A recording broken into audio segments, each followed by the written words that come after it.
Welcome back to my medieval series. Hello दोस्तों, मैं आपके लिए तुगलक डायनेस्टी लेके आ गई हूँ। तो आज का टॉपिक है तुगलक डायनेस्टी। और थोड़ा मैं जानती हूँ कि ये सब्जेक्ट बोरिंग है, आप लोग पढ़ना नहीं चाहते, लेकिन एग्ज़ाम में तो इसी मतलब इस टॉपिक से तो क्वेश्चन आते हैं, इस सब्जेक्ट से क्वेश्चन आते हैं, तो हम लोगों के पास कोई ऑप्शन नहीं है पढ़ने के अलावा। तो चलिए स्टार्ट करते हैं तुगलक डायनेस्टी। तो इसके फाउंडर रहे हैं ग्यासू बिन तुगलक। ठीक है, ग्यासू बिन तुगलक इसके फाउंडर रहे हैं। और तुगलक डायनेस्टी है जो दिल्ली सल्तनत पीरियड से सॉरी तुगलक डायनेस्टी अभी तक का सबसे लॉन्गेस्ट डायनेस्टी है। तो दिल्ली सुल्तनत का, दिल्ली सल्तनत पीरियड का 1320 से लेके 1414 एडी तक। तो ग्यासुद्दीन तुगलक जो है, ग्यासुद्दीन तुगलक 5 साल के लिए रूल करते हैं 1320 से लेके 25 एडी तक। इनका ओरिजिनल नेम हुआ गाजी खान, गाजी मलिक। गाजी मलिक जो है वो खुसरो खान का मर्डर करके अपना टाइटल अडॉप्ट करते हैं ग्यासुद्दीन तुगलक। और ग्यासुद्दीन तुगलक मतलब टाइटल अडॉप्ट करके तुगलक डायनेस्टी का नींव रखते हैं। ये इन्होंने तुगलकाबाद कैपिटल भी बनाया। फिर जो भी हार्श पॉलिसी थी अलाउद्दीन खिलजी के टाइम पे, कुछ हद तक इन्होंने रिलैक्सेशन देने का काम किया। टैक्स जो भी टैक्स कलेक्ट होते थे 1/5 प्रोड्यूस पे, तो इन्होंने रिड्यूस कर दिया, 1/3 कर दिया यील्ड का। और फेमीन के समय तो टैक्स माफ़ी कर देते थे फार्मर का। ठीक है, ये लिबरल लीडर थे और किंग थे। और अनफॉर्चुनेटली इनका एक्सीडेंट में मर जाते हैं वो। तो नेक्स्ट जो रूलर आते हैं मोहम्मद बिन तुगलक आते हैं। ठीक, और ये 1325 से लेके 51 एडी तक रूल करते हैं, यानी 25 साल। इनका ओरिजिनल नेम जौना खान या उलुग खान रहता है। और ये लर्नड और एजुकेटेड रूलर रहते हैं। अभी तक के मिडिवल इंडिया में सबसे जो पढ़े लिखे हैं वो मोहम्मद बिन तुगलक ही रहते हैं। और इनका जो मतलब पढ़ना जो था वो वर्सेटाइल थे, वो वर्सेटिलिटी बहुत वर्सेटाइल थे। जैसे कि इनकी पकड़ जो थी, एक्सपर्टीज़ थी, एस्ट्रोनॉमी में थी, मैथमेटिक्स में थी। इसी तरीके से मतलब इनका मल्टी डिसिप्लिनरी अप्रोच रहा है। सॉरी। तो इन्होंने दीवाने को ही डिपार्टमेंट स्टैब्लिश किया एग्रीकल्चर के एडवांसमेंट के लिए। इनका एक 5 एम्बिशियस प्रोजेक्ट रहता है, जिनके कारण इनको बहुत ही क्रिटिसिज्म का सामना करना पड़ता है। नॉवेल्स इन्हें बहुत ही क्रिटिसाइज करते हैं, लोग क्रिटिसाइज करते हैं इनके ये 5 जो एम्बिशियस प्रोजेक्ट है इसके कारण। ठीक है, ठीक है।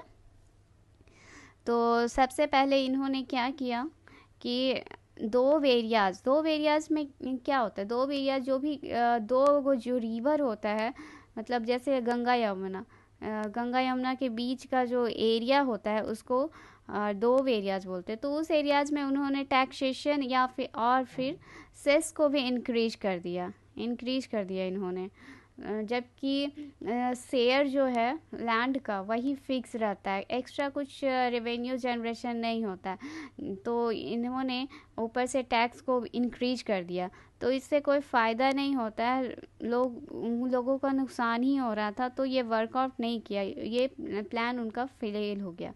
और सेकंड प्लान जो उनका था, सेकंड प्रोजेक्ट था इनका कि इन्होंने सोचा नॉर्थ और साउथ को एक ही जगह से रूल किया जाए। तो इसके लिए इन्होंने कैपिटल को दिल्ली कैपिटल से देवागिरी कैपिटल शिफ्ट कर दिया और देवागिरी का नाम दौलताबाद रख दिया। तो लेकिन लास्ट में पता चलता है शिफ्ट करने के बाद कि वहाँ से वो ना नॉर्थ रूल कर पाते हैं ना साउथ रूल कर पाते हैं।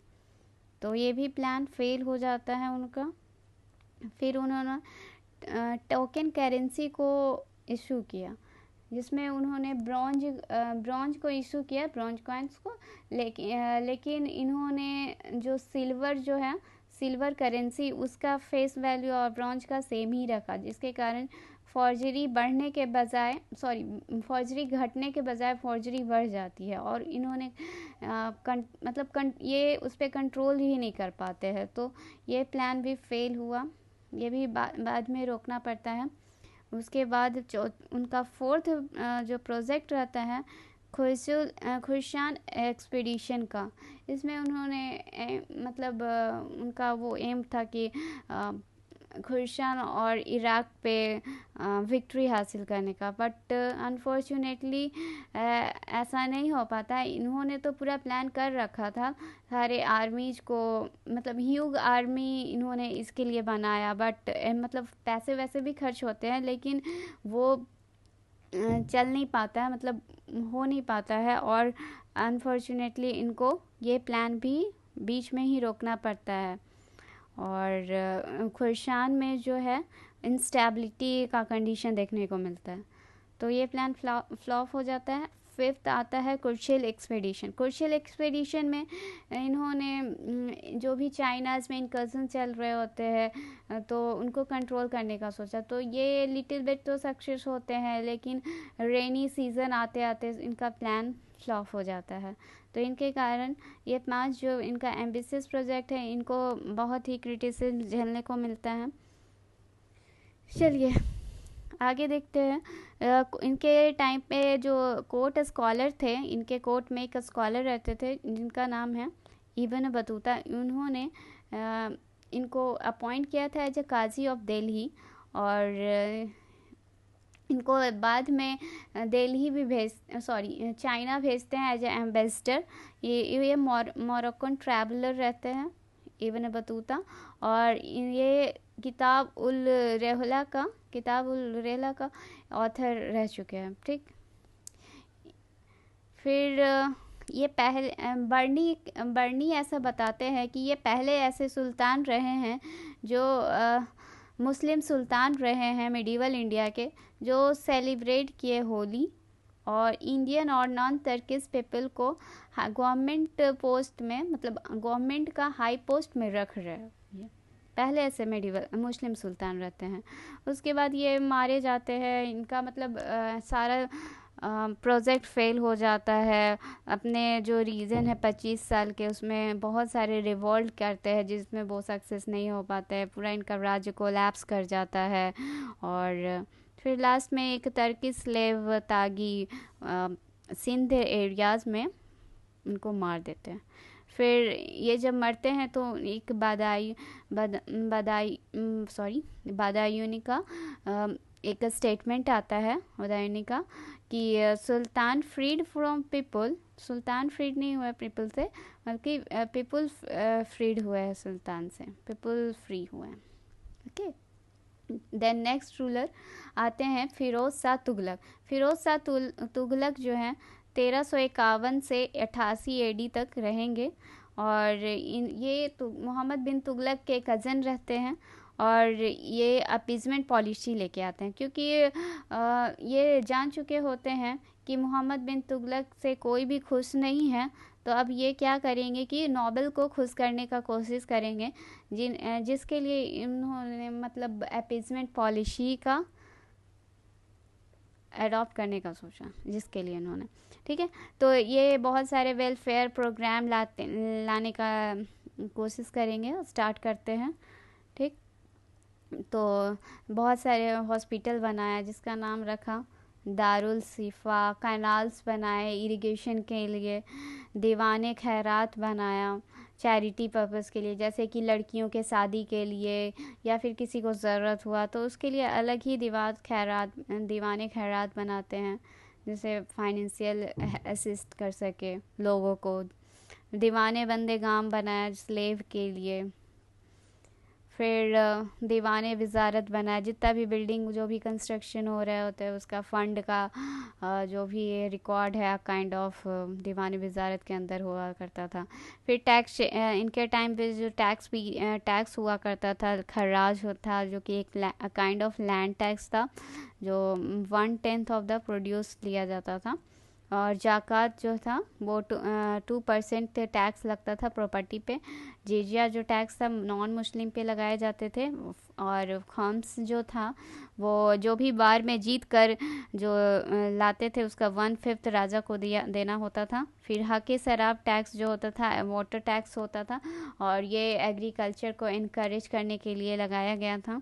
और कंस्ट्रक्शन में इन्होंने बहुत सारे सिटीज़ को बनाए, जैसे फ़तेहाबाद, हिसार, जौनपुर और फ़िरोज़ाबाद। जौनपुर जो था, जौनपुर मोहम्मद बिन तुगलक के मेमोरी में बनाया जाता है, क्योंकि मोहम्मद बिन तुगलक का नाम था जौना खान, तो उन्हीं के नाम पे ये जौनपुर सिटीज़ का फॉर्मेशन होता है।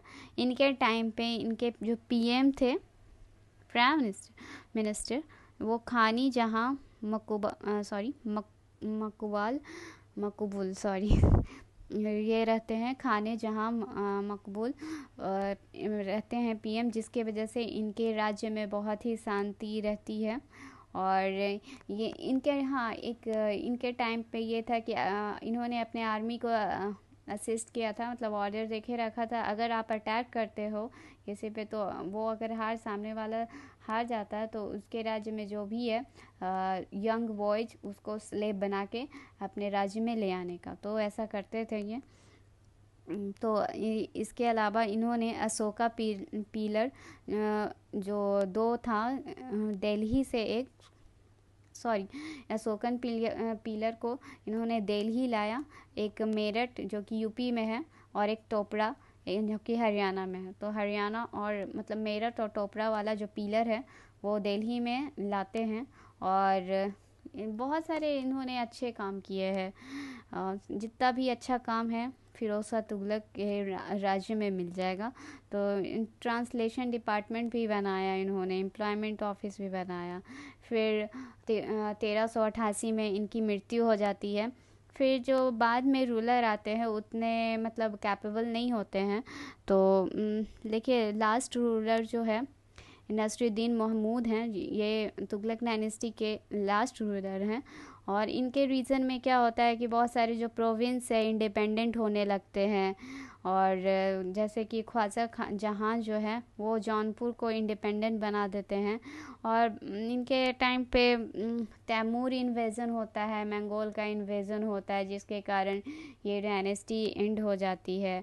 और बहुत सारे मतलब प्रोविंस इंडिपेंडेंट होते हैं, जिसमें वन ऑफ द प्रोविंस के मतलब जैसे कि पंजाब में खिज़र खान को नॉमिनी अपॉइंट कर देते हैं। लेकिन मंगोल और तैमूर का जो इन्वेजन होता है उसके बाद ये डायनेस्टी समाप्त होती है, और फिर नेक्स्ट में सैयद लोदी डायनेस्टीज़ रूल करती है। Thank you.